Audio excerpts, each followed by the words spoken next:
અનુસૂચિત જનજાતિના વિદ્યાર્થીઓ માટે ભારત સરકારની પોસ્ટ મેટ્રિક શિષ્યવૃત્તિ યોજના અમલમાં હતી। એ યોજના અંતર્ગત આદિવાસી વિસ્તારોના વિદ્યાર્થીઓ ઘણી ઉચ્ચ શિક્ષાના અભ્યાસ માટે એમણે એડમિશનો લીધા। બાદમાં સરકારશ્રીએ કીધું એટલે ફ્રીશીપ કાર્ડ પણ એમને મેળવ્યા અને જ્યારે આજે એના એડમિશનની પ્રક્રિયા પૂર્ણ થઈ ગઈ છે,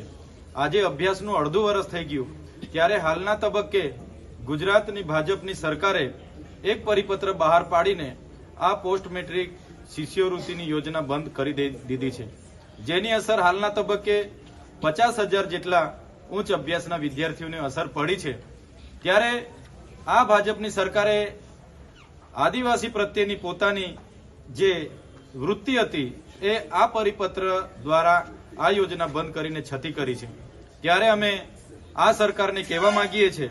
કે આદિજાતિ બાળકો માટે મેનેજમેન્ટ કોટામાં જે મળતી શિષ્યવૃત્તિ છે એને પુનઃ બહાલ કરવામાં આવે, નહીં તો આવનારા દિવસોમાં બાળકો અને એમના વાલીઓને સાથે રાખીને અમારે ખૂબ મોટું આંદોલન કરવું પડશે। અને સાથે સાથે જે મેનેજમેન્ટ કોટા હોય છે એ મેનેજમેન્ટ કોટા માટે પણ આપણે કીધું કે એમાં પણ જે લોકો સમાવેશ થાય છે એમને પણ આમાં જે શિષ્યવૃત્તિ મળવા પાત્ર છે એ પણ બંધ કરવાનો આ ઠરાવથી ઠરાવેલ છે। કેન્દ્રીયકૃત પ્રવેશ સમિતિ મારફતે જે સરકારી કોટામાં મેળવેલ વિદ્યાર્થીઓ હતા, બાદમાં જો એ વિદ્યાર્થીઓ સરકારી કોટામાં કોઈ ખાલી સીટો રહેતી હોય કે આવી સીટો મેનેજમેન્ટ કોટામાં ટ્રાન્સફર થાય તો મેનેજમેન્ટ કોટા સહિતના તમામ સીટોને પણ મેનેજમેન્ટ કોટા સીટોની તરીકે ગણવામાં આવશે। અને આ ઠરાવથી આજે જે બહાલ કરવામાં આવેલ છે, જેનાથી જે ઉચ્ચ અભ્યાસ જેમ કે બીએસસી હોય, નર્સિંગ હોય,